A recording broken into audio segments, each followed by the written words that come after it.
At our first romantic dinner, my husband got up to take a phone call. Suddenly, an elderly woman at the next table, someone vaguely familiar, wordlessly slid a stack of cash towards me and whispered, "Call a cab fast and flee through the window in the restroom." I barely saved my own life. Hello and welcome. Let us know in the comments where you're watching us from. Don't forget to subscribe to Clara's Stories and leave a like. Enjoy listening. But before all this happened, the evening had been perfect. It was almost ridiculously perfect, like something out of a Sunday afternoon movie. Lydia Brooks, a black woman, sat in the city's most expensive restaurant, the Grand Oak Room, and couldn't stop smiling. She was 36, and for the first time in her life, she felt like she had finally arrived. Her husband, Elias Sterling, sat across from her. Husband. What a meaningful, what a warm word. Only 2 weeks had passed since their small but heartfelt courthouse wedding, and she still couldn't get used to it. "Lydia, why are you smiling like that?" Elias asked. His eyes radiated warmth in the soft light of the crystal chandelier. "Did I say something funny?" "No." She shook her head, sipping her ice-cold champagne. The bubbles fizzed pleasantly on her tongue. "I'm just looking at you and realizing how lucky I am." And it was the pure truth. After the death of her parents 2 years ago, Lydia had been completely alone. She had her job, her beloved flower shop, where she was the head florist and the heart of the team. She had her parents' apartment, a cozy nest in an old but solid building downtown. But in the evenings, the silence in that apartment pressed on her ears. And then Elias had appeared. Tall, charming, 40, with lightly graying temples that suited him astonishingly well. He had come into her shop to buy a bouquet for his mother, and simply stayed. Their romance developed quickly, yet felt so natural, as if they had known each other their whole lives. He courted her beautifully, not giving her cliché roses, but bringing her beloved daisies, because he knew that meant more to a florist. He listened to her stories about her parents, her work, her childhood dreams. He seemed so reliable, so decent. "I was the lucky one," Elias countered, placing his hand over hers. His palm was warm and strong. "To find a woman like you in this day and age is a real miracle. My mother raves about you. She keeps asking when we'll finally bring your things to our new family fortress." Lydia laughed. They jokingly called their future shared 2-bedroom condo, into which Elias would soon move, their family fortress. He was currently still living with his mother, Johanna Sterling, a woman highly respected in the city. She held an important position at City Hall and exuded a mix of composure and authority. Lydia liked her very much, too. Johanna had immediately welcomed her with warmth and maternal affection. The waiter, a young man with perfectly straight posture, refilled their champagne. The restaurant manager, a solid man in his 50s, had already come to their table twice to personally ensure everything was to their liking. He spoke exclusively to Elias, calling him by name and looking at him with such reverence that Lydia felt almost embarrassed. Elias took it in stride. He knew how to command a room. "You know, I spoke to my mother today," he continued, taking a sip of wine. "She's so happy for us. She thinks I've finally settled down and that you're the best thing that ever happened to me." It felt good for Lydia to hear that. She knew Elias had had other relationships before her, but he never got lost in details, only vaguely mentioning that their personalities didn't fit. And she didn't need those details. The past was the past. The main thing was that he was with her now. Suddenly his cell phone vibrated in his suit pocket. Elias pulled it out, glanced at the display, and a shadow of annoyance flitted across his face. "Forgive me, darling," he said, standing up. "That's business. Very persistent people. I'll just step into the lobby for literally 2 minutes. It's quieter there. Go ahead and order dessert. Wait, your favorite, the one with the raspberries." He leaned over, kissed her on the forehead, and quickly hurried toward the exit. Lydia watched him go, admiring how elegantly he moved, how expensive his suit was. She smiled again to herself. Everything felt right. Everything was good. She glanced around the room. Wealthy patrons, quiet music, the muted clinking of glassware. At the table next to hers, quite close, sat a lone, elderly woman.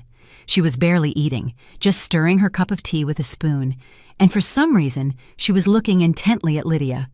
Lydia gave her a polite smile, but the woman didn't return it. Her face seemed vaguely familiar to Lydia. Where had she seen her? And then it hit her. Of course, she was a regular customer from the flower shop. The sweet old lady who always bought orange Gerbera daisies and who all the girls affectionately called Gerbera Elsa behind her back. Elsa Miller, she believed. She was always so kind, quiet, always thanked them and wished them a good day. But now she was a different person. The moment Lydia recognized her, the old woman seemed to have been waiting for it. She quickly looked toward the exit where Elias had gone, leaned heavily on the table, and stood up. She took 2 steps toward Lydia's table and bent down low to her. She smelled of valerian root and fear. "Honey, listen closely," she whispered, her voice trembling. Her face was white as paper, and there was such terror in her eyes that a chill ran down Lydia's spine. The woman reached into her old handbag, pulled something out, and forcefully pressed it into Lydia's palm. It was a thick wad of bills, tightly wrapped with a rubber band. "He's a monster!" the old woman gasped. Her icy fingers gripped Lydia's hand like a vice. "My daughter married him. She's not alive anymore. Do you understand? She's gone. She's vanished. Quick, call a cab now and run through the window in the restroom. Run, honey, run!" Lydia froze. She sat thunderstruck with the bundle of cash in her hand, unable to utter a word. What nonsense! What daughter? Was the woman just confused? Had she mixed her up with someone else? "I think you have the wrong person," Lydia stammered. "No," the old woman breathed, her eyes welling up with tears. "I am not mistaken. Run!" She released Lydia's hand, quickly turned, and shuffled toward the exit. Lydia remained seated, staring after her. Her mind was in utter chaos. Was this a sick joke? A prank? But the money in her hand was real, and the terror in the woman's eyes was absolutely genuine. She looked up and saw the restaurant entrance. And at that moment, her heart skipped a beat, then began to pound wildly. Standing in the doorway were 2 men. 2 massive, bald guys in dark, ill-fitting leather jackets that completely clashed with the chic interior of the place. They weren't looking for a table.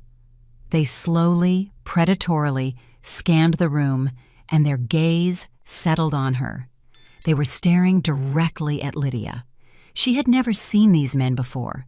Elias had mentioned cousins, but these guys did not look like relatives at all. The threat was no longer the confused ramblings of a crazy old woman. It became real. It stood 30 feet away and looked her in the eye. Lydia stopped thinking. Instinct screamed louder than any rational thought. She jumped up, grabbed her purse, stuffed the cash inside, and knocking over a chair, rushed toward the corridor where the restrooms were located. She heard someone gasp in surprise behind her. She didn't care. The ladies' room. She flew inside, bolted the heavy door shut, and leaned her back against it, trying to catch her breath. Her heart hammered somewhere in her throat. What was happening here? My God, what was happening here? A cab? A window? The old woman's words pounded against her temples. She pulled her cell phone from her purse. Her hands trembled so badly that she dropped it several times on the tiled floor before she could press the taxi app icon. Address? What address? Not home. Absolutely not. To the shop. To work. The only place she felt safe. While the app searched for a car, she looked around. The window was small, frosted, right up near the ceiling. She climbed onto the marble vanity of the sink to look out. Her heart sank. The window had a grate, thick metal bars set into the wall. Her escape route was cut off. A notification popped up on her phone.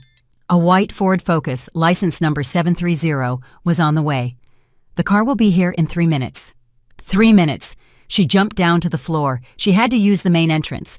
No matter what those 2 guys were doing, she would break through, run onto the street, get in the car, and drive away. She took a deep breath, mustered her courage, and turned toward the door. But as she reached for the bolt handle to open it, she saw someone standing in the doorway. Blocking the exit entirely stood the restaurant manager, Victor Sterling, the same man who had given Elias such a kind smile just 10 minutes ago. Now, not a shadow of friendliness lay on his face. He looked at her coldly, with undisguised contempt. "Excuse me, I need to get out," Lydia muttered, trying to move around him. "I'm afraid you'll have to wait a moment," he replied in a calm, indifferent voice, not moving from his spot. And then, from the corridor behind his back, she heard Elias's quiet, painfully familiar voice. "It's all right, Mr. Sterling. My wife is just a little worked up, tired after a long week. I'll talk to her myself." The manager nodded silently, stepped back from the doorway into the corridor, and pulled the door shut. Lydia heard the most horrible sound of her life. A dry, metallic click, the sound of a key turning in the lock from the other side. She was locked in. She was trapped, and outside the door, she could already hear the approaching footsteps of her husband. Lydia ripped at the handle. Once, twice. The door didn't budge. Heavy oak wood, it had become a prison wall.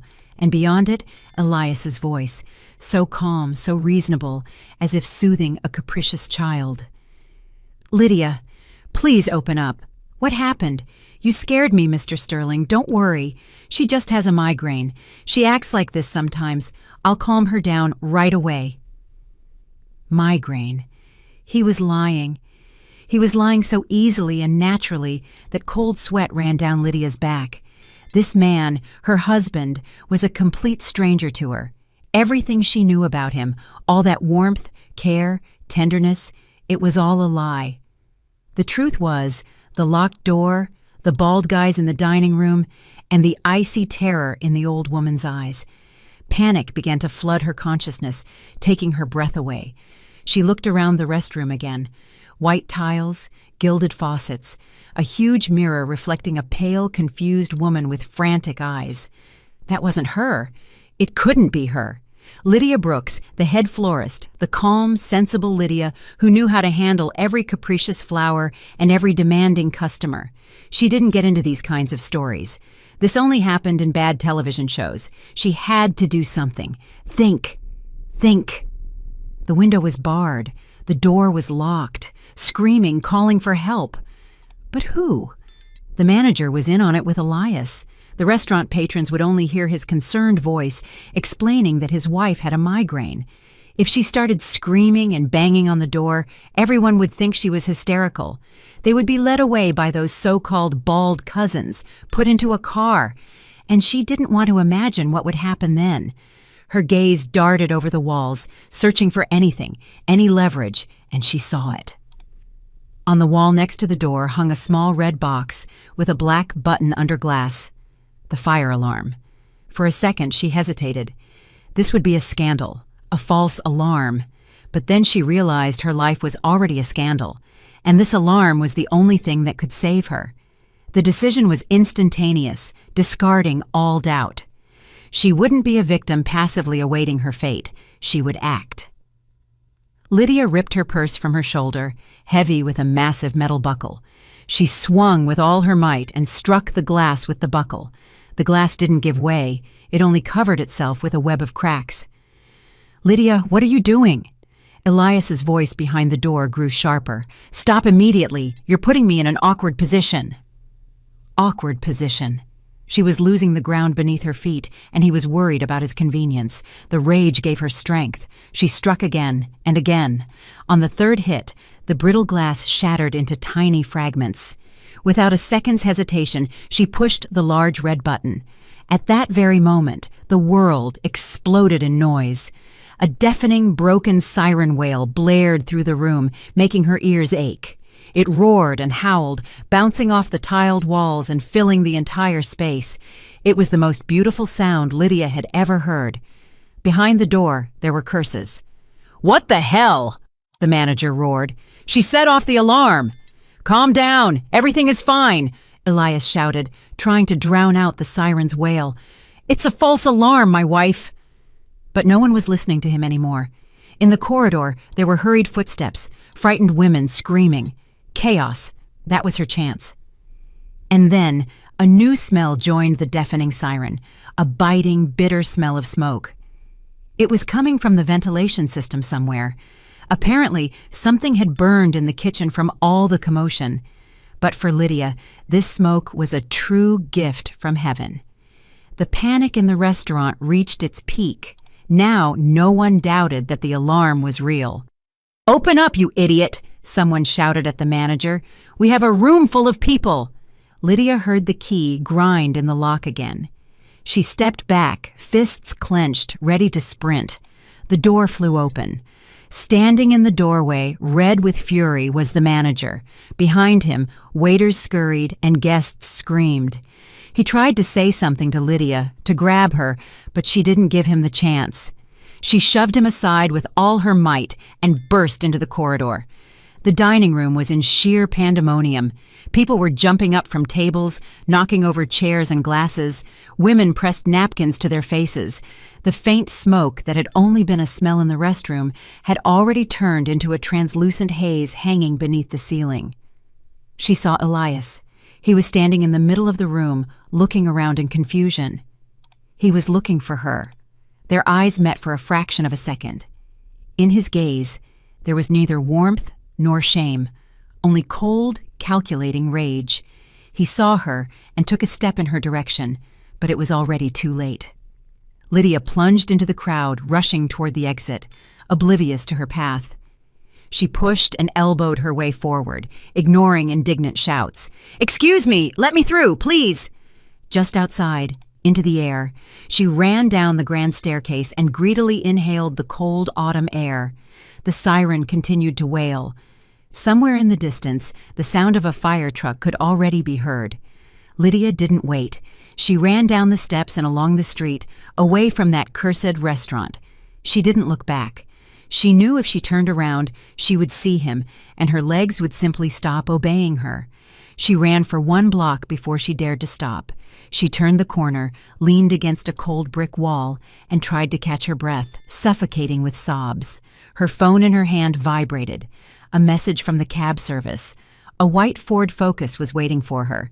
She looked around and spotted it by the roadside, a little further down the street. The driver, a middle-aged man with a tired look, eyed her with surprise as she jumped into the back seat. "Young lady, are you all right? You look like you're running from something." "I'm fine," Lydia gasped. "Please, drive faster." She gave the address of the flower shop. The car pulled away. Lydia leaned back and closed her eyes. The adrenaline began to subside, replaced by an icy emptiness. Who was Elias? What did he want? And most importantly, what had happened to the daughter of the old woman, Elsa? "She's not alive anymore." Those words echoed in her mind like a dull, terrible sound. She was silent the entire ride, watching the lights of the night city pass by the window. Mechanically, she pulled the wad of cash Elsa had given her from her purse, counted out the necessary amount, and handed it to the driver when they stopped in front of the shop. "Keep the change." She jumped out of the car and froze before the familiar door. Lydia's flowers. Her world, her fortress. Every vase, every ribbon, every flower here had been chosen and arranged by her. With trembling hands, she pulled the keys from her pocket, taking a long time to hit the keyhole. Finally, the lock clicked. Inside, it smelled of soil, roses, and lilies, a familiar, homely scent. She stepped in, locked the door with all the deadbolts, and turned on the dim light in the back room. This was her true hideout: a small couch, an old table, her laptop, and a water kettle. She sank onto the couch, and for the first time that evening, she began to tremble uncontrollably. She had to calm down, pull herself together. She sat like that, hugging herself, for about 10 minutes, until the shaking subsided slightly. What now? Go to the police? And what would she tell them? "Hello, my husband locked me in a restaurant bathroom, and an old woman gave me money and told me to run." They would laugh at her, dismiss it as a marital spat, telling her, "Deal with it yourself." She only had the cash Elsa had given her. All her savings, everything she had accumulated over years, was in her bank account. She urgently needed to secure it, transfer it to another account, another card, anywhere so Elias couldn't access it. She didn't know if he could, but after this evening, she was ready for anything. She turned on her old work laptop. It hummed for a long time, taking its time to boot up. Lydia opened her bank's website, entered her username and password. Her fingers disobeyed her. She had to repeat it several times. Finally, she was in her personal area. For a second, she felt relief. There it was, her account. All the money was present, down to the last penny. She opened the Transfers tab and selected the option to transfer to another debit card. She still had an old payroll card she hadn't used in a long time, but its validity hadn't expired yet. She entered the number, the amount, everything down to the last penny. A confirmation text message arrived on her phone. She entered the code in the corresponding field and pressed transfer. A loading wheel appeared on the screen, spinning and spinning. Lydia held her breath. Suddenly the wheel vanished, and a red notification popped up on the screen instead.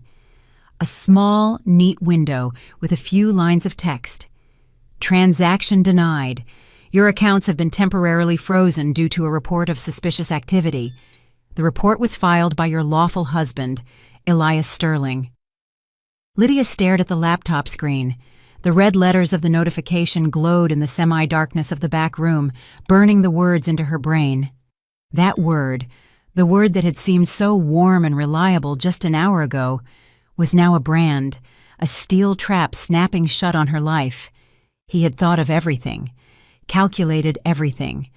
While she sat happily and unsuspecting in the restaurant, he had already acted. He didn't just want to scare her or restrain her. He wanted to neutralize her, take everything from her. She frantically closed the notification and tried to perform the transfer again. Again, she entered the card number, the amount, the text message code, and again, the same red banner, transaction denied. The coldness that had only touched her skin before now penetrated her, freezing all her organs. She wasn't trembling anymore. She was petrified. The flower shop was no longer a sanctuary. He knew this place. He knew she would flee here. It was the second place after home where she felt safe. So he would come here, or he would send his cousins. She had to leave immediately. But where to? Only one address remained in her mind, a place he couldn't take from her. Her apartment, her parents' apartment, her fortress. He could block her money, but he couldn't take the walls she had grown up in. She turned off the laptop, tucked it into her bag along with Elsa's wad of cash, put on her coat, and slipped out onto the street, turning the key twice in the lock of her beloved shop. The nighttime city was deserted and cold. She called another cab, trying not to look around, flinching at every passing car. As the car drove her through the familiar streets, images of the past few weeks raced through her mind. Here, Elias helped her wallpaper the hallway. There, they laughed together, picking out a new couch. Here, he brought her coffee in bed last Sunday. Each of those images, so warm and real, was now poisoned. Everything had been part of the plan. Every gesture, every word, every smile. Everything was a calculated lie leading up to this evening. The cab turned onto her street. The old 5-story building, the sprawling maple tree by the entrance, all so familiar, so painfully known.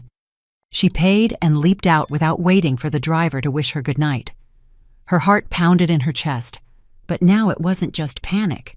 It was hope. Soon she would go into her apartment, lock herself in with all the deadbolts, and be safe. And tomorrow morning, tomorrow, she would figure something out. She ran up the stairs to her third-floor unit. There it was. The brown faux leather door number 27, her door. She fumbled in her bag and found the keys.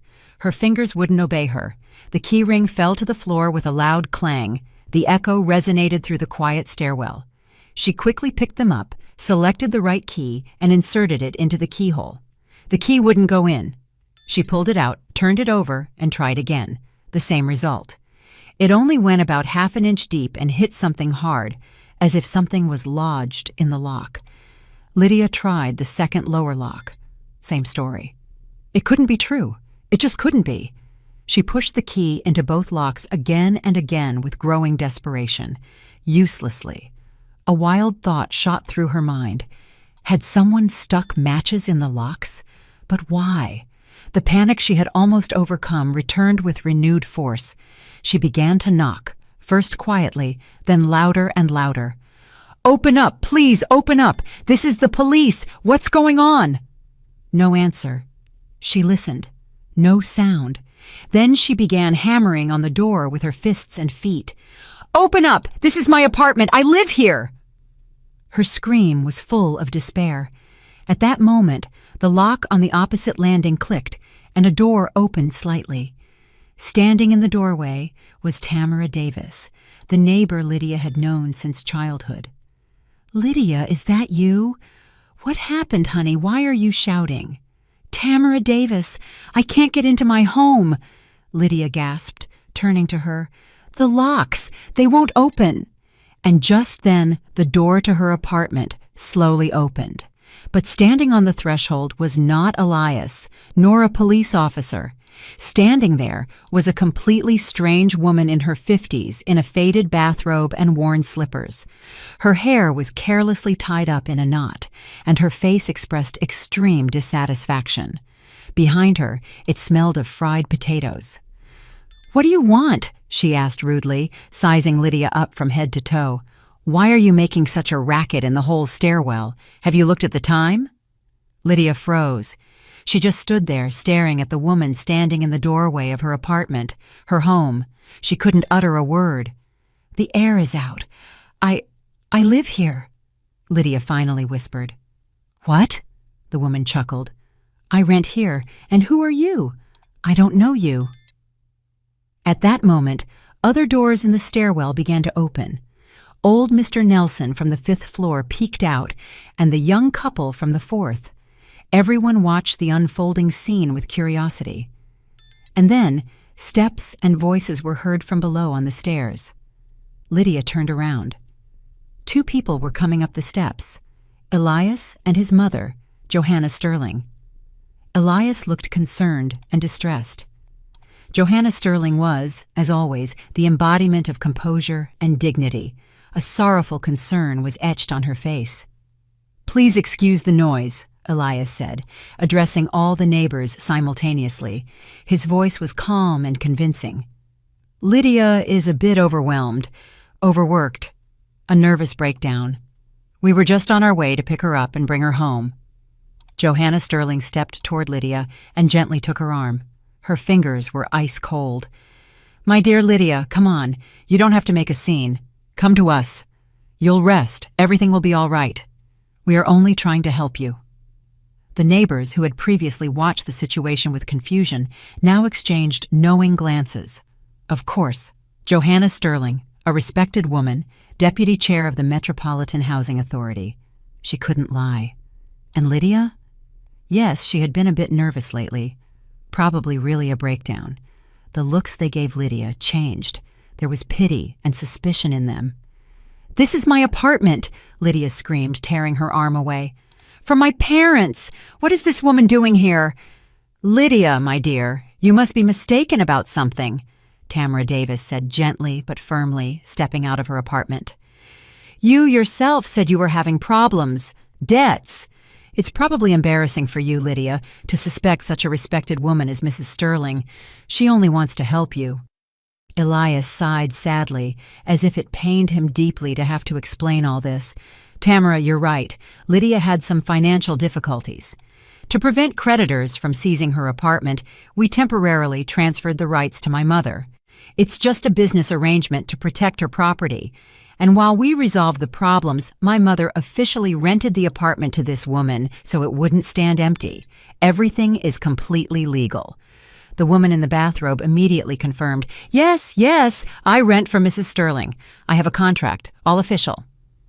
This was such an outrageous, brazen lie that Lydia was momentarily stunned. "What creditors? What debts? You're all lying!" she screamed, her voice cracking. "I haven't transferred anything. I haven't signed anything." Elias looked at her with deep sadness. Then he turned to his mother. "Mom, I didn't want to do this in front of everyone, but I guess I have to. She leaves me no choice." He calmly opened the expensive leather briefcase he held and pulled out a neat folder. From the folder, he withdrew a document, an official form, several stapled sheets. "Here," he said, holding the document so all the neighbors could see the notarized sales contract. He walked up to Lydia and unfolded the last page in front of her face. "Look, Lydia, you simply forgot." She lowered her eyes and saw it. At the bottom of the page, beneath the lines of official text, was her signature. Clear, sweeping, painfully familiar. "Brooks. Lydia." And at that moment, a memory flashed through her mind. 2 days ago in the evening, they were sitting on the couch with Elias watching a movie. He came to her with a stack of papers. "Sweetheart, this is for the utilities, for the registration. Lots of formalities after the wedding. I need your signature in a few places so I can run to the offices myself without bothering you." She had been happy.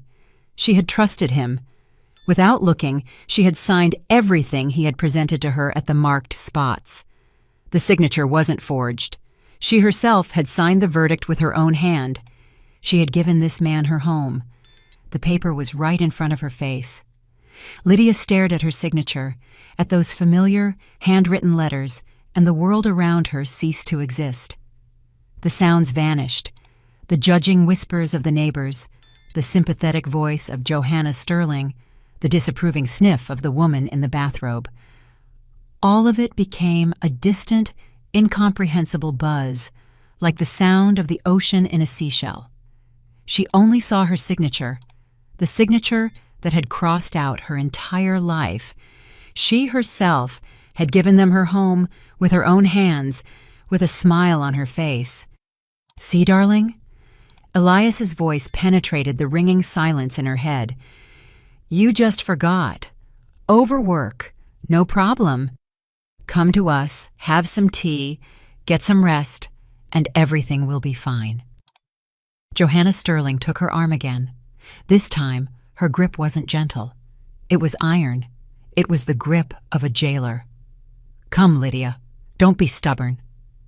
And at that moment, her petrification gave way. It was replaced by an animal, primal fear, going with them into their house after all that had happened. Elsa's words from the restaurant. "My daughter married him. She's not alive anymore." They struck her head like a club. If she went with them now, she wouldn't be alive either. She tore herself away with all her strength, ripping her arm free from Johanna Sterling's iron grip. "Don't touch me!" she screamed, backing away toward the stair railing. Her movement was so sudden that both Elias and his mother were confused for a second. That second was enough for her. She turned and rushed down the stairs, ignoring the steps, leaping over 2 steps at a time, clinging to the cold railing. "Lydia, stop!" Elias yelled after her. In his voice there was no more feigned concern, only a nasty, commanding snarl. "I said stop!" She didn't listen. She ran past her floor, past the second, past the first. She heard them starting to stomp upstairs as they took up the chase. The heavy front door slammed shut before her nose. She pushed it open with all her might and stumbled out onto the street into the damp night chill. She ran without looking back. She didn't know where, only forward, away from that yard, away from those windows that had been her home just this morning. The wind whipped her face, tears blurred her eyes and mixed with the light drizzle. She ran several blocks until her lungs burned. Only then did she stop, hide in a dark alley between the buildings, and slide down the wall, choking on sobs. She had nothing left. No home, no money, no husband whom, it turned out, she had never known. She was alone in this huge, cold city, humiliated in front of her neighbors, painted as a crazy hysterics, homeless. She sat in that alley for maybe an hour, trembling from the cold and despair. Gradually, the sobbing subsided, leaving behind only a dull, nagging pain. She had to do something. She couldn't stay on the street. She remembered the money in her bag, Elsa's money, the only thing she had left. She pulled out her phone. The screen was wet with rain. Where should she go? A hotel was too expensive. She didn't know how long she would have to make this money last. She searched the internet for cheap hostel. The phone displayed several addresses. One was relatively close, at the other end of downtown. She called a cab, tried to speak as calmly as possible, and stepped out onto the street into the icy wind. The hostel turned out to be a shabby place with a worn-out sign. Inside, it smelled of dampness and chlorine. A sleepy administrator took the money for one night without asking many questions and gave her the key to a tiny room with an iron bed and a nightstand. The window faced the blind wall of the neighboring building, but Lydia didn't care. There were walls here and a lock on the door. She locked herself in, sat down on the squeaky bed, and pulled out her phone again. She scrolled through her contacts, not knowing who to call. A friend? What would she tell them? That her husband was a fraud who had taken her apartment 2 weeks after the wedding. They wouldn't believe her. They would think she had gone crazy, just like the neighbors. Work, her boss, a strict and decent man, wouldn't tolerate such scandals. And then her finger stopped on a name in the phone book. Elsa Miller. Gerbera Elsa. She had saved her number a few months ago when Elsa called to order a bouquet for her neighbor's birthday party. The only person in the entire world who knew the truth. The only one who had tried to warn her. She pressed the call button. Her heart hammered. What if she didn't pick up? What if all this had just been a strange impulse, and now she didn't want to talk to her anymore? After a few long rings, a quiet, shaky voice answered on the other end. "Hello, Elsa Miller," Lydia whispered, her voice breaking. This is Lydia from the flower shop." Silence hung on the other end of the line. For a second, Lydia thought the connection had been cut. "Honey, finally," Elsa said, and there was so much relief in her voice that tears welled up in Lydia's eyes again. "You're alive? Where are you? Are you all right?" "No," Lydia gasped. "I'm not all right at all." She told her everything, haltingly and sobbing, in a few words. About the blocked accounts, the changed locks, the woman in the bathrobe, and the sales contract with her own signature. Elsa listened in silence, without interrupting her. When Lydia finished, she only said 3 words, but she said them in such a firm and convincing tone that a tiny spark of hope ignited in Lydia. "Give me the address. I'm coming." 40 minutes later, there was a quiet knock on the door of her shabby room. It was Elsa. She stepped in, looked over the room, then looked at Lydia, and without a word, she simply walked over and hugged her. And in that maternal, awkward hug, there was more warmth and compassion than in all of Elias's words over the last month. "Come to my place," she said. "You don't belong here." Elsa's apartment was small, modest, but very clean and cozy. It smelled of herbs and old books. Many photos hung on the walls, mainly of the same young woman with big, bright eyes and a kind smile. In one photo, she had braids and a bow. In another, she wore a graduation gown.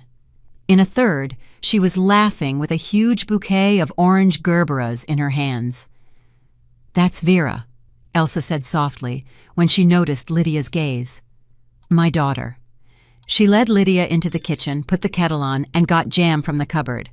Lydia sat at the table, silent.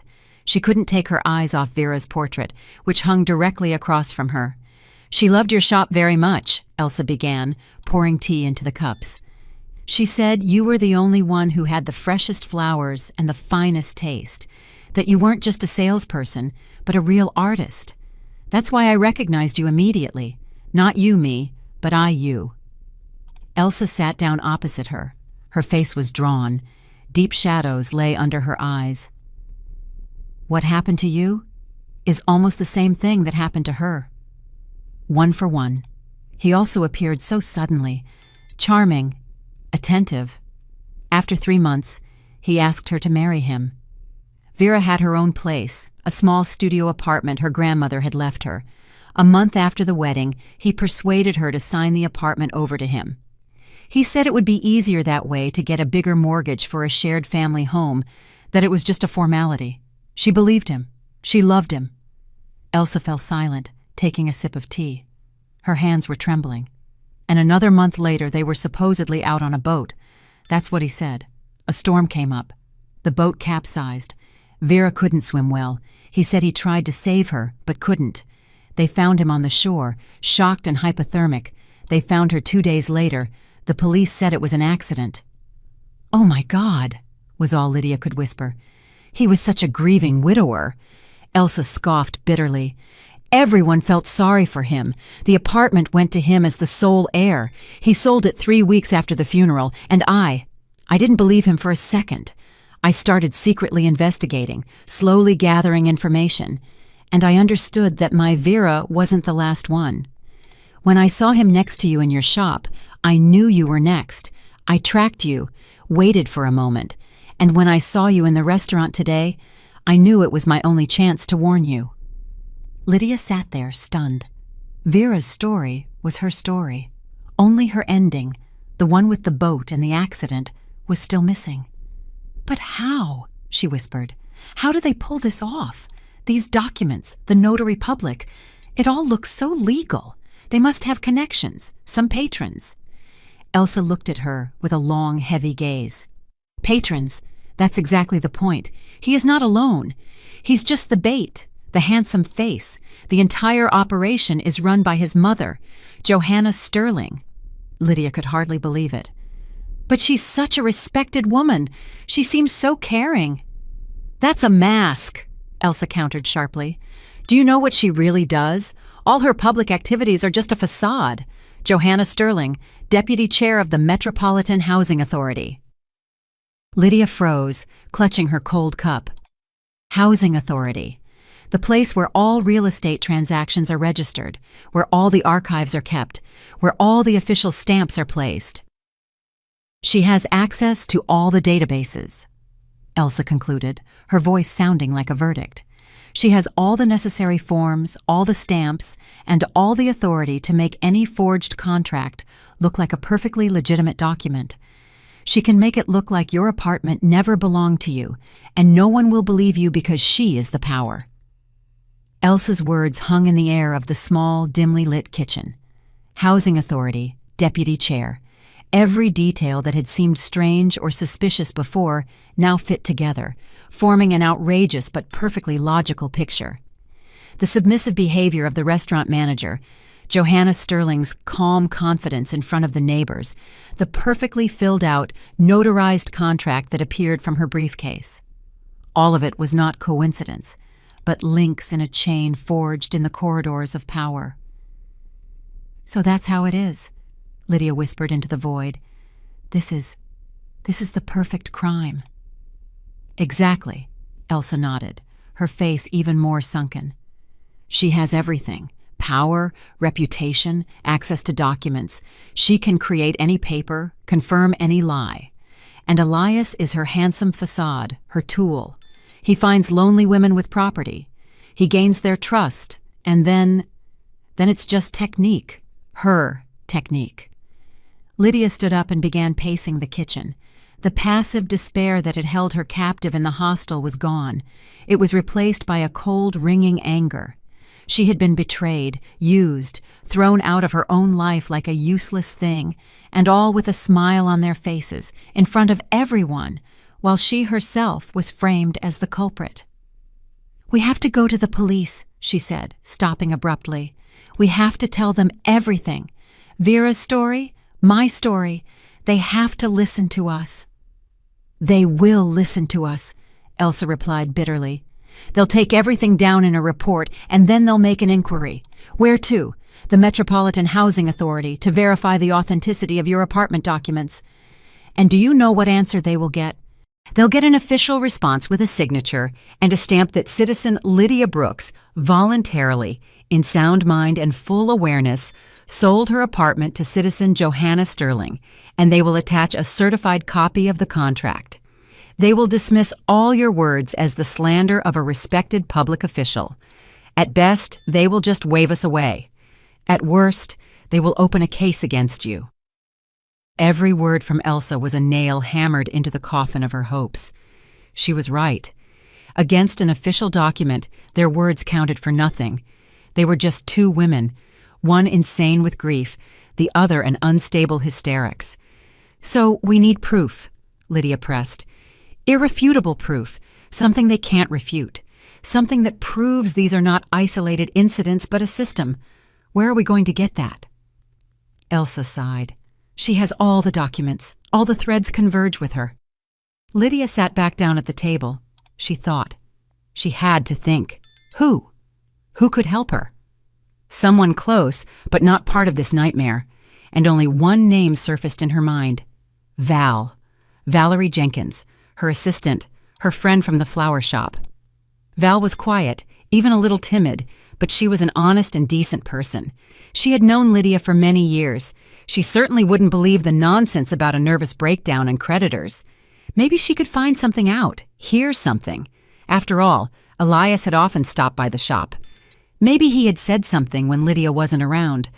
Every little thing, every detail could be a clue. That was the only chance. I have to meet someone, Lydia said decisively. My colleague, Val. That's dangerous, honey, Elsa shook her head. They might be watching your friends, the shop. I'll be careful, Lydia promised. I'll call her from your phone and arrange a meeting in a quiet spot. She's my only hope. She dialed Val's number. Val answered almost immediately. Her voice sounded worried. Lydia? Thank goodness. What happened? Your Elias was here this morning, looking for you, saying you ran away from home, that you were unwell. I was so worried. Val, I'm fine. I urgently need to talk to you. It's a matter of life and death. But please, not a word to anyone. Can you meet me in an hour, somewhere in the park behind the market? Yes, of course, Val answered without hesitation. I'll be there. An hour later, in Elsa's old coat and with a scarf tied around her head to make her harder to recognize, Lydia stepped onto the street. She decided to take a slight detour to the meeting place, past her shop. She wanted to at least catch a glimpse of her little world, which she had also lost. As she approached the familiar street, she saw something unusual from a distance. A small crowd, 10 to 15 people, stood at the entrance to her shop. She saw a car with the logo of a local newspaper. Beside it stood a photographer with a large camera. Lydia's heart clenched painfully. She moved closer, hiding behind the onlookers, and saw something that made her feel nauseous. In the center of the crowd, under the camera flashes, stood Johanna Sterling. She wasn't wearing house clothes, but a severe business suit with a perfect hairstyle. She was giving an interview. Beside her stood a young journalist with a notepad.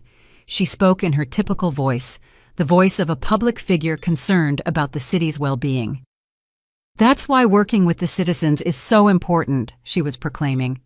We at the Housing Authority strive to be closer to people, to solve their urgent problems. Take, for instance, this wonderful flower shop here. We help small businesses. We support entrepreneurs. Lydia listened to this nonsense and couldn't believe her ears.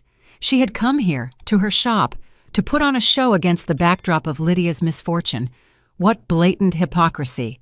And at that moment, Johanna Sterling seemed to sense her gaze.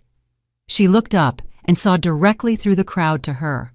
Her eyes narrowed for a fraction of a second, but immediately a wide, joyful smile appeared on her face. Lydia, my dear, thank goodness, she cried out loudly across the street, walking directly toward her, pushing the crowd apart. Lydia froze like a rabbit before a snake. It was too late to run. Johanna came very close and grabbed her hands. Her grip was again iron. She turned Lydia to face the journalist and photographer. Look, there's our runaway. We were so worried, she said, her voice trembling with sincere relief. Lydia, please come home. Stop listening to that poor, grief-stricken old woman who is confused. Elias has forgiven you everything. He's not mad that you took the money. We understand everything. You're under stress. We will help you. It was a devastating blow. In one fell swoop, in front of witnesses and the press, she painted Lydia as a thief who had stolen from her own husband, as an unstable person who had fallen under the influence of a crazy old lady. A whisper started in the crowd. The journalist quickly scribbled something in his pad. The photographer clicked the shutter, capturing the scene. The respectable official and the disheveled, frantic-looking Lydia. At that moment, the shop owner, Peter Walsh, stepped out of the flower shop door.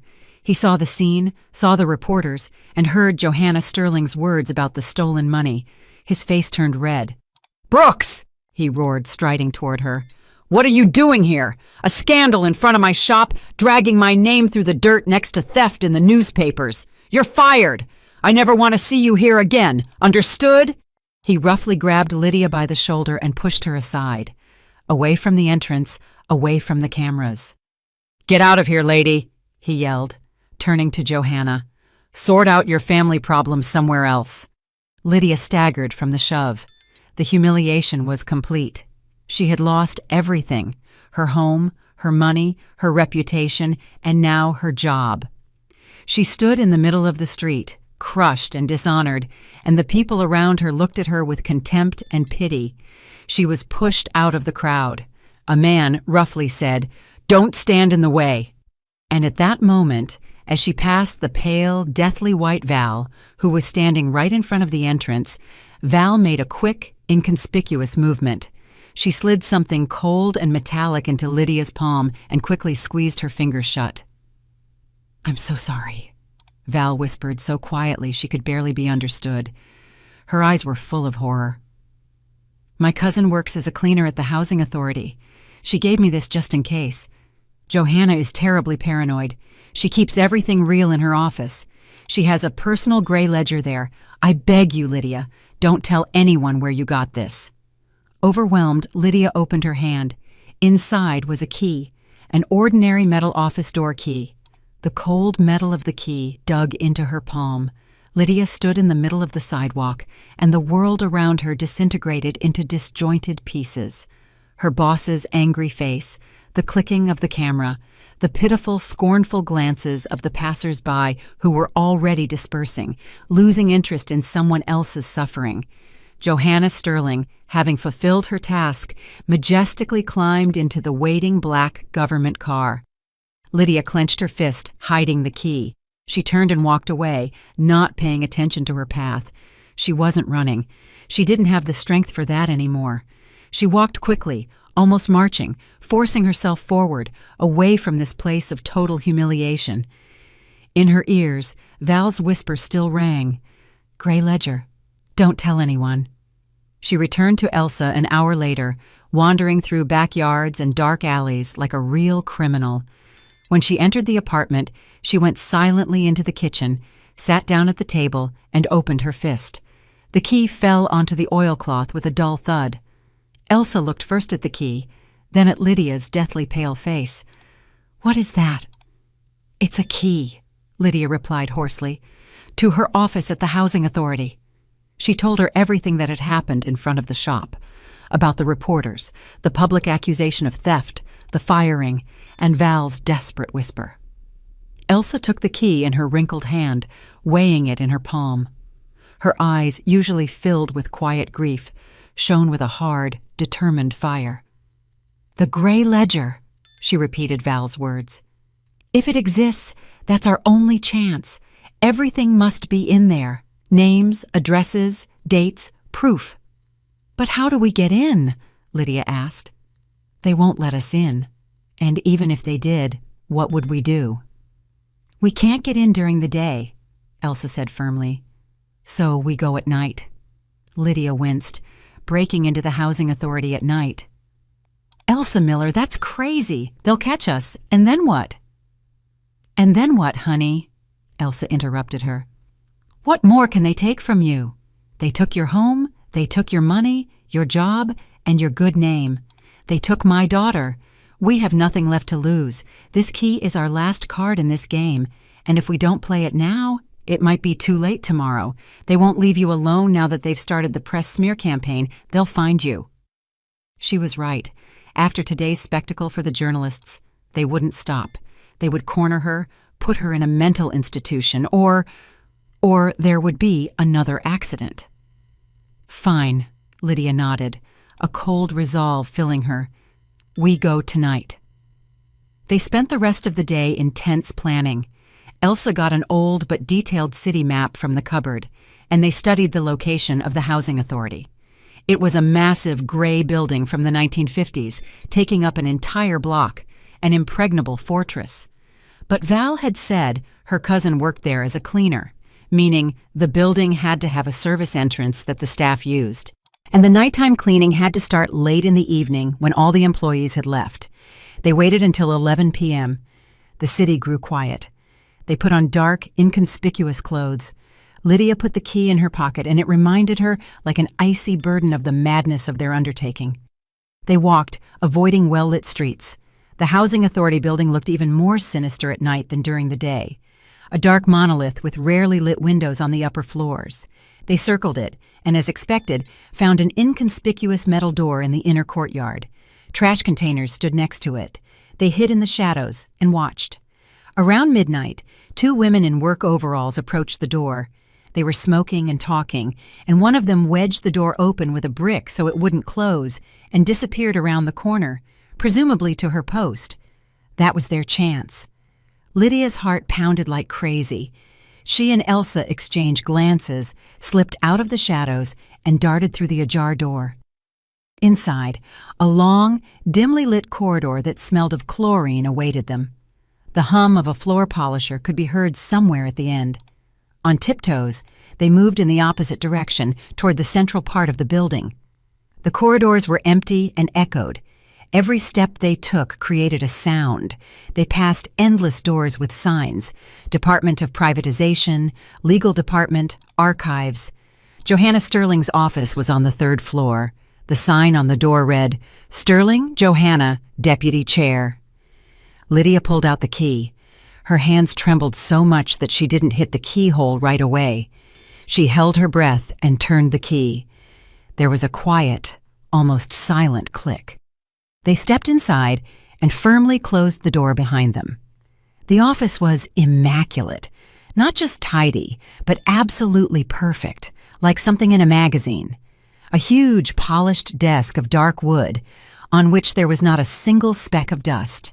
An expensive leather chair, perfectly straight stacks of paper on the edge of the table.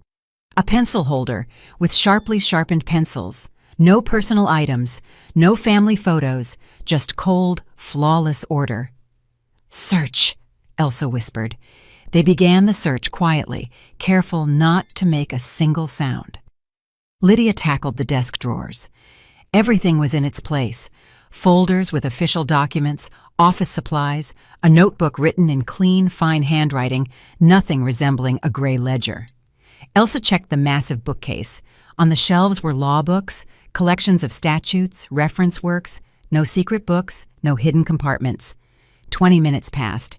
Their despair grew. Had Val been wrong? Or did Johanna keep it somewhere else? Elsa walked over to the wall opposite the desk, annoyed, and tapped lightly on it with her knuckles. "Hollow!" "All empty," she whispered in frustration. Lydia looked up and saw that wall. It was Johanna Sterling's Wall of Fame.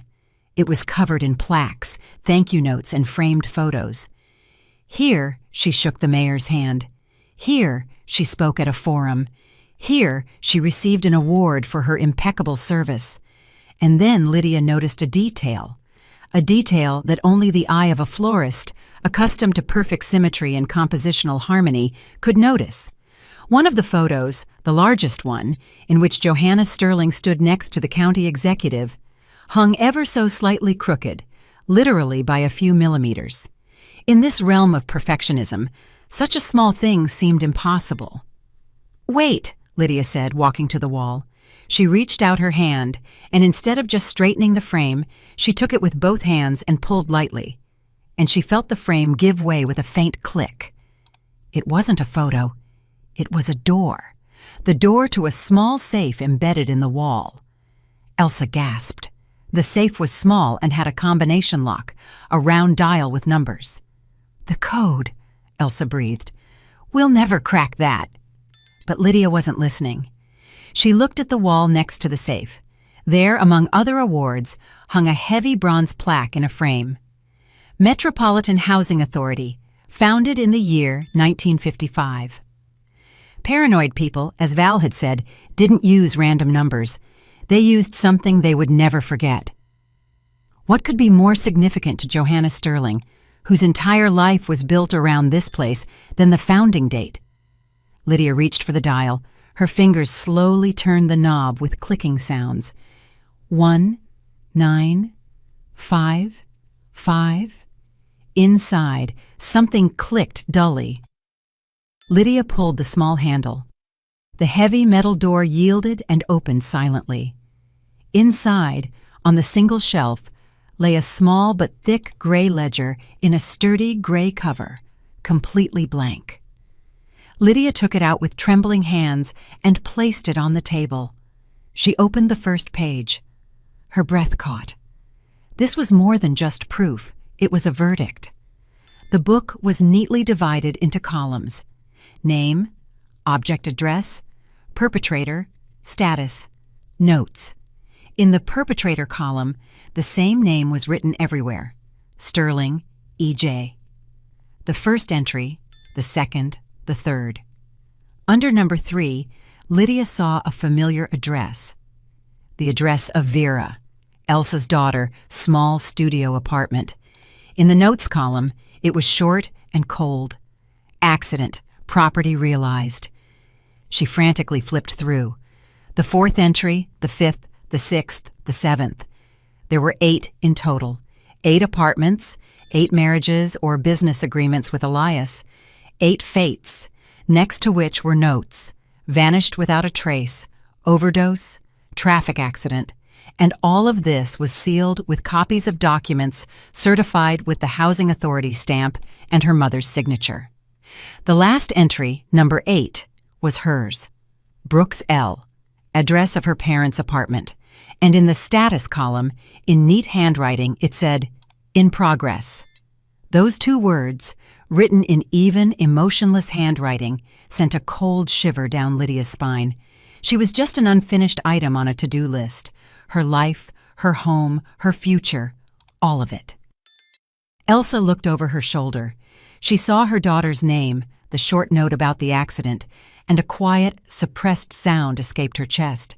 She swayed, and Lydia had to steady her. "Easy, Elsa Miller, take it easy," Lydia whispered, although the ground was giving way beneath her own feet. "We found it. We found what we were looking for. We need to act fast. Take the book." "Madness. They'll notice it's missing immediately. We need to copy it. The whole thing, front to back, the phone," Lydia commanded herself. She pulled her old smartphone from her bag. The screen had been cracked 6 months ago, and the battery was almost dead, but the camera worked. She turned it on and feverishly began to photograph the contents of the gray ledger, page by page. Her hands trembled so much that some shots were blurry. She had to repeat them. The click of the shutter in the dead silence of the office seemed deafeningly loud. Elsa stood next to her, clinging to her shoulder, staring intently at the pages where the fate of her daughter and 7 other unfortunates was recorded. "Faster, honey, faster," she whispered. Lydia turned another page. Click, another one. Click! She was already halfway through when both of them froze, hearing a sound that made the blood run cold in their veins. Footsteps were heard in the corridor, not the steps of a night cleaner. They were fast, confident male steps, and they were coming directly toward their door. Lydia rushed to the table, grabbed the gray ledger to push it back into the safe, but it was already too late. The key turned in the lock. The door flew open. Standing on the threshold was Elias. He wasn't wearing the expensive suit from the restaurant, but a simple black turtleneck and jeans, but he didn't look any less dangerous. On the contrary, without the polish and charm, he looked like a predator. His eyes burned with cold rage. He wasn't alone. Peeking anxiously from behind his shoulder was Val. Her face was wet with tears, her lips trembling. "I'm sorry, Lydia," she cried, her voice breaking into a sob. "I'm so sorry. They found out about my cousin, the cleaner. They threatened my whole family. I didn't mean to." Elias roughly shoved her aside, and she stumbled and fell to her knees in the corridor, where she continued to weep. He stepped into the office. His gaze darted around the room. He saw Elsa, then Lydia, and then the open safe in the wall and the gray ledger on the table.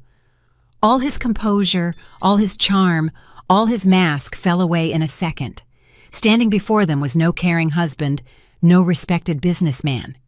Standing before them was a cornered, furious animal. "You," he hissed, and there was so much hatred in that word that Lydia instinctively took a step back. "You two old women ruined everything. Everything." He lunged forward, not at Elsa, but at Lydia. She was the one holding the phone with the evidence. He wanted to snatch it from her, destroy it, obliterate it. He was strong and fast. He grabbed Lydia's wrist and twisted it with such force that she screamed in pain. The phone flew onto the floor. With his other hand, he buried his fingers in her hair. "You'll regret the day you were born," he snarled directly into her face. And at that moment, what he hadn't expected at all happened. The quiet, frail old woman, Elsa, who barely seemed able to stand, turned into a fury. There was no fear on her face, only wild, maternal rage over her destroyed daughter. She grabbed the heavy glass water carafe from the polished table and slammed it with all her might onto Elias's head. There was a dull, wet thud. The glass didn't break, but the blow was terrible. Elias's eyes widened in surprise. The grip in Lydia's hair loosened. He staggered and crashed onto the carpet like a sack, releasing her arm. "Run!" Elsa screamed, grabbing Lydia's arm. Lydia, beside herself with shock, bent down, snatched the phone from the floor, and rushed out of the office with Elsa. They ran past Val, who was weeping in the corridor and didn't even raise her head. "Security!" They heard Elias's hoarse cry behind them. He was already coming too. "Third floor, stop them!" They rushed toward the staircase. "Down! Just down!" They ran, leaping over steps. Their footsteps echoed loudly in the night silence. From above, they could already hear the pounding of multiple feet. They ran to the first floor, to the main exit. Huge glass doors that were always open during the day, but now a heavy chain and a padlock hung on them. They were trapped. Behind them, screams were already heard from the stairs. "They're here! Block all exits!" "This way!" Elsa gasped, pulling Lydia by the sleeve. She pushed her toward an inconspicuous door under the stairs. A sign hung on it, "Utility Closet." The door was unlocked. They stumbled inside, into the narrow closet crowded with buckets and mops. It smelled of dampness and chemicals. "What? What now?" Lydia whispered, trying to catch her breath. In the corridor, the pounding of feet could already be heard. They were very close. Elsa looked at Lydia with a long, penetrating gaze. There was neither fear nor hatred in her eyes, only firm, icy determination. "Now, honey, you do what I tell you," she said quietly, but authoritatively. She grabbed Lydia by the shoulders. "They're looking for the gray ledger and those who saw it, but the proof is on your phone. You are the only proof." She turned Lydia around and forcefully shoved her back into the closet. Then she followed, positioning herself between Lydia and the approaching security guards. "I'll hold them off," she said without turning around. "No!" Lydia screamed. "Elsa Miller, don't do this!" But Elsa, as if she hadn't heard, shoved her into the closet again. "Tomorrow at noon sharp, there's a forum at the Civic Center Auditorium. His mother will receive an award there. Go there. Go and show everyone what you have on your phone. I'm buying you time." And before Lydia could reply, Elsa slammed the closet door shut. There was a click of the old rusty lock that she had turned from the outside. Lydia rushed to the door, beginning to hit it with her fists. "Open up, Elsa Miller, open up!" But in response, she only heard the approaching footsteps and Elias's voice full of rage. "She's in here! Grab her! Where's the other one?" Lydia pressed her eye to the keyhole. She saw the two huge security guards rushing toward Elsa. She stood in the middle of the corridor, small, petite, but with her head held high, looking directly into the eyes of Elias, who was holding his head. "Where is she?" he snarled. Elsa remained silent. He signaled to the security guards. They roughly grabbed her by the arms and dragged her toward the exit. She didn't resist. She only turned her head for a second toward the closet, and Lydia thought she saw her wink. And she, Lydia, was left alone, locked in the dark utility closet, helpless, while she heard the steps of her only friend and her enemy retreating. Lydia spent the entire night on the floor in the cold, dark closet. She didn't cry. The tears had dried up. Inside, there was only a burned-out desert, in the middle of which stood an icy obelisk of rage and determination. Again and again, she repeated Elsa's words in her head. Go there. Show everyone." It wasn't just a farewell. It was a command, a legacy. Elsa had sacrificed her freedom, perhaps even her life, to give her this chance, and Lydia had no right to squander it. She pressed the phone to herself as if it were the most valuable treasure in the world. In it, in that small piece of plastic and glass, the lives and deaths of 8 people were stored. In it lay her only hope for justice. In the early morning, when the gray sky behind the small, barred window near the ceiling grew lighter, footsteps were heard in the corridor. The early shift of cleaners arrived. They talked loudly, clattering buckets. Lydia heard someone trying to open the door to her closet. "Locked again," a woman's voice grumbled. "What's with this? This lock keeps sticking." "Oh well, let's open it later." She waited until 8 o'clock, when the building began to fill with employees. First, a murmur of voices, the tapping of heels. She waited another half hour until the main flow of people had subsided, and then she made her decision. She tapped lightly on the door. No one answered. Then she knocked harder. "Hello, is anyone there? Open up." Behind the door, footsteps were heard, then a mutter and the grinding of a key in the lock. The cleaner from before opened the door. When she saw Lydia, disheveled and with bags under her eyes, she stepped back in shock. Who are you? How did you get in here?" "Got locked in by accident," Lydia tossed out, and without giving the cleaner time to think, she slipped into the corridor and walked quickly toward the exit. No one paid attention to her.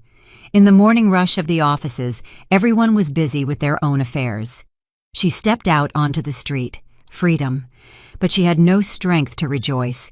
She knew that Elsa had most likely already been taken to the police, accused of assaulting Elias, perhaps even more, and Johanna Sterling remained untouchable. Today, she would be center stage, accepting an award as a pillar of the community. This thought gave Lydia strength. She had only a few hours left. She ran, and she didn't hide. She began to act. First, she went to the nearest coffee shop and ordered the cheapest coffee just to get access to an outlet. Her phone battery was almost dead. While it charged, she searched the internet for information about today's forum. Everything was as Elsa had said. The Civic Center auditorium, starting at 12 p.m., commemorative ceremony for outstanding service to the city. The mayor was the main guest. The award recipient, Johanna Sterling. The next step was the evidence. Storing it only on an old phone was too risky. She found the nearest print shop that offered printing services. With a portion of Elsa's money, she had every page of the gray ledger printed on glossy paper, clear, large, so that every letter, every number, every signature was visible. She made 5 sets. Then she made the most important call. In Elsa's notebook, which she had left on the kitchen table, Lydia found the number of her nephew. She called. "Hello, you don't know me," she began quickly when she heard the man's voice. "My name is Lydia. I'm a friend of Elsa Miller." Someone gasped on the other end of the line. Lydia continued, without giving him a chance to say a word.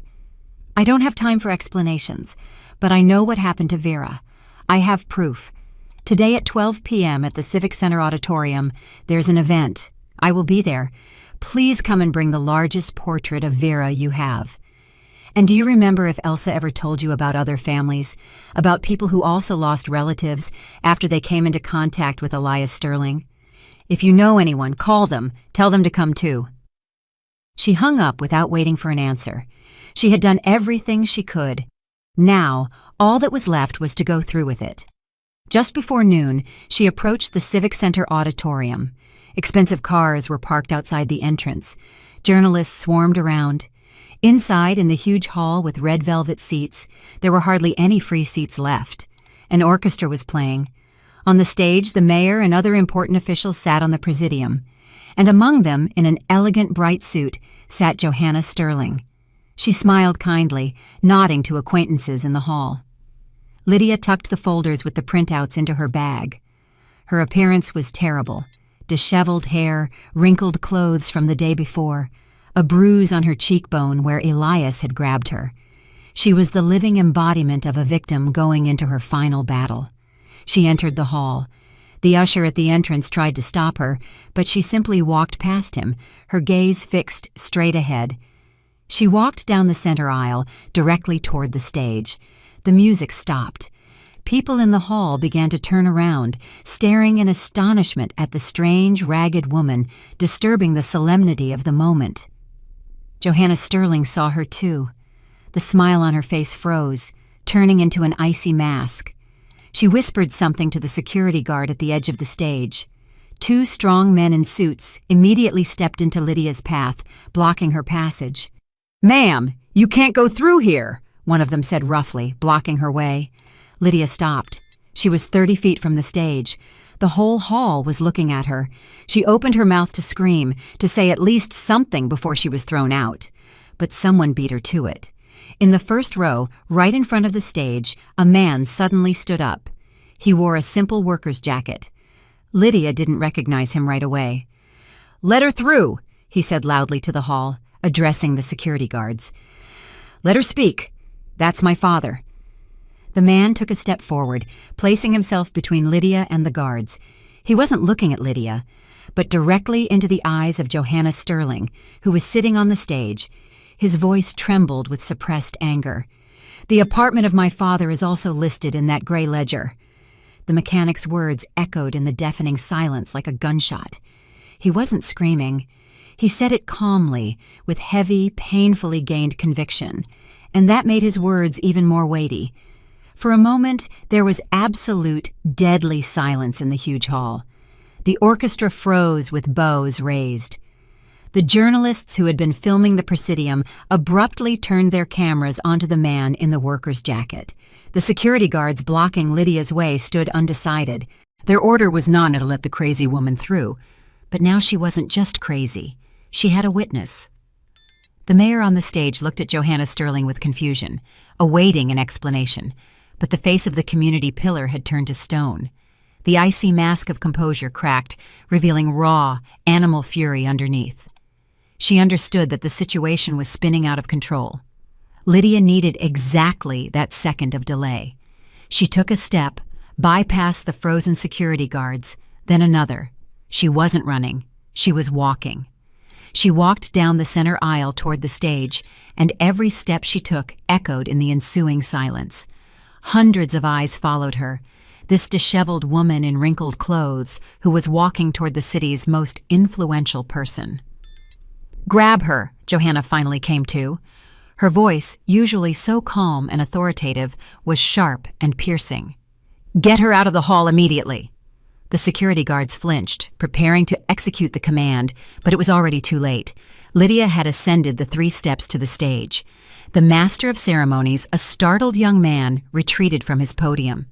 Lydia walked over, took the heavy, cold microphone in her hand, and turned to the hall. In the first row, she saw Elias. He jumped up from his seat. A white bandage flashed under the hair on his head, the result of Elsa's glass carafe. His face was contorted with malice. "She's crazy!" he screamed, drowning out the murmur that arose in the hall. "She needs treatment. She stole money from us and is now talking nonsense. Call the police!" The police? That was exactly what Lydia wanted. She brought the microphone to her lips and took a deep breath.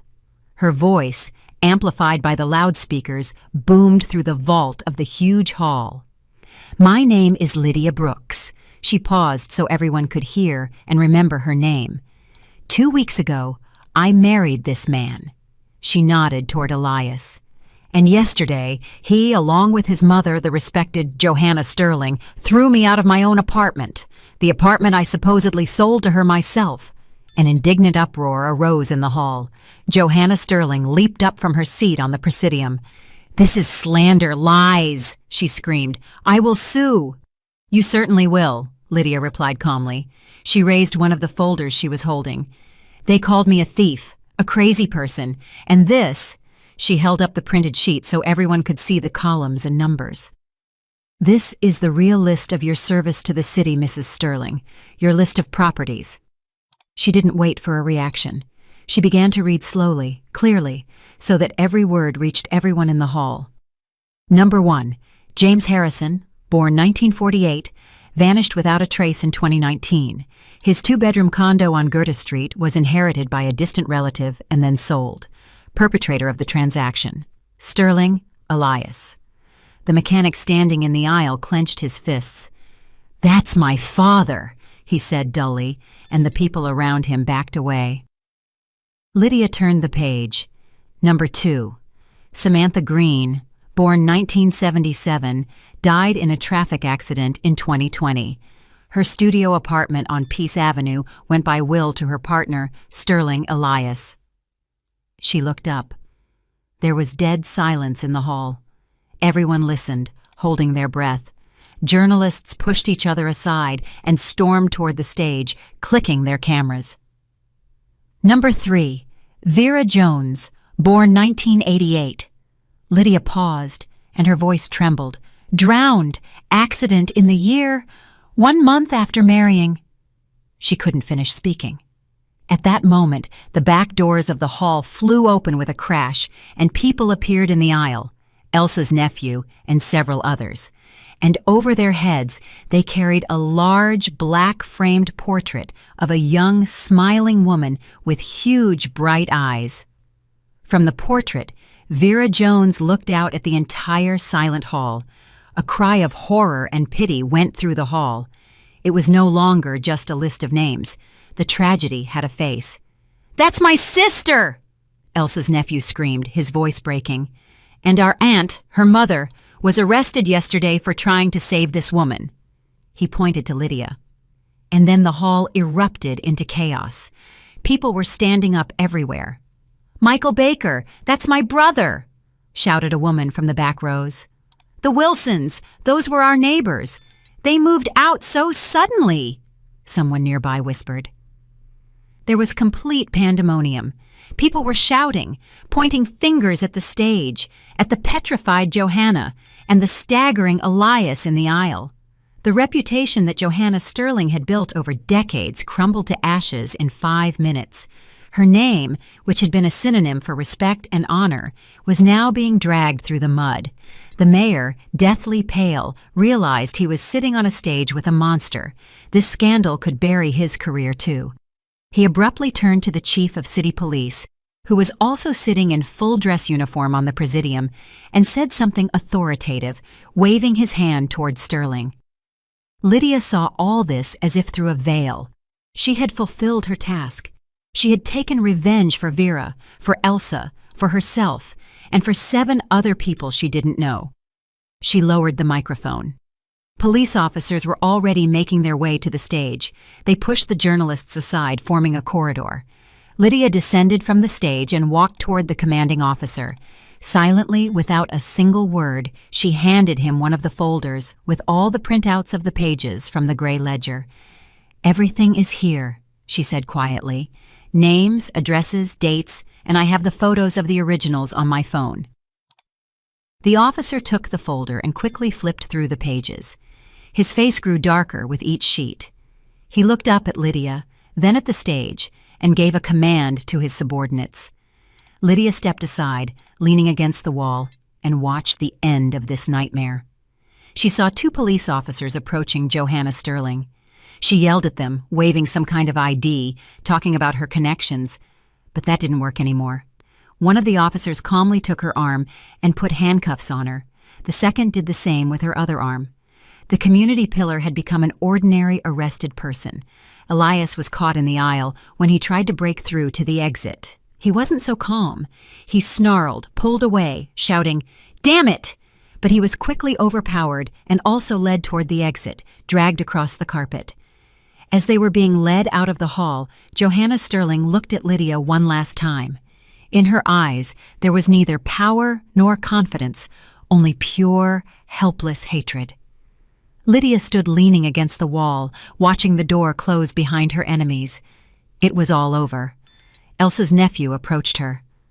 "Thank you," he simply said, "for what you did for her, for all of us." Lydia only nodded silently. The next day, Elsa was released. All charges against her were dropped. A week later, after the intervention of the district attorney's office, all of the Sterling's property transactions were declared null and void. Lydia got her apartment back. She entered it alone. Inside, it still smelled foreign, of fried potatoes and cheap air freshener. She tore open all the windows, let the fresh wind rush in, and then she did what she did best. She went to her flower shop. The owner himself had called her, apologizing profusely and begging her to come back. She returned with arms full of white lilies, eucalyptus, and baby's breath. Back at home, she turned on music and set to work.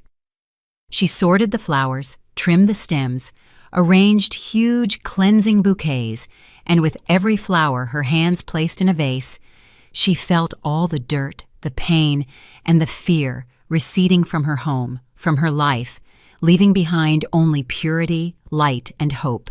She had reclaimed her home. She had reclaimed her life. That is an incredibly tense story, dear listeners. A story that honestly still leaves you feeling a bit uneasy. It's about how fragile our happiness can be and how important it is to find the strength not to give up when the whole world collapses, but to stand up for yourself. You sit there and ask yourself, did Lydia do the right thing? Was it right to go up against an entire system like that alone, risking the last thing she had, her freedom and her life? Was there perhaps another, safer way? But which one? If the very people who are supposed to protect the law are breaking it themselves, how would you have acted in her place? Would you have shown the same courage? And how do you judge Elsa's act?